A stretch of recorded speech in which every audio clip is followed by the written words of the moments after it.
1.6 গ্রাম মিথেনে কত সংখ্যক ইলেকট্রন উপস্থিত থাকে?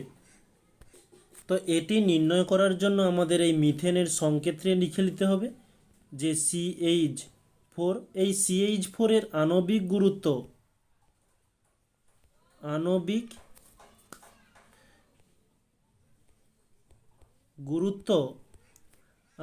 গুরুত্ব হয়ে যাবে, সির মান হচ্ছে 12 দিয়েই দিচ্ছে অলরেডি, প্লাস এইচের মান 1, আর ইনটু 4টে এইচ রয়েছে তাই আমরা 4 দিয়ে গুণ করলাম, তাহলে 12 প্লাস 4 হয়ে যাবে 16 এত গ্রাম।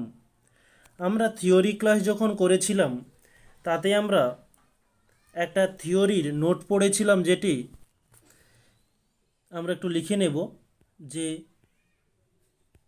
আমরা জানি কোনো মৌলের বা যৌগের গ্রাম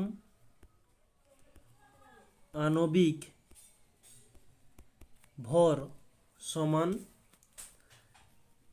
6.022 ইন্টু 10⁻23। একটু হয়তো হ্যান্ডরাইটিংটা খারাপ হতে পারে, কারণ মোবাইলের স্ক্রিনে লিখছি, একটু সমস্যা হতে পারে, তোমরা একটু অ্যাডজাস্ট করে নিতে পারো।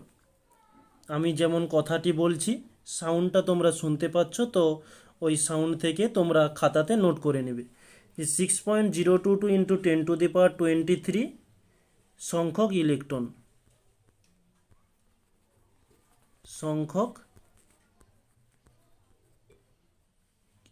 ইলেকট্রন।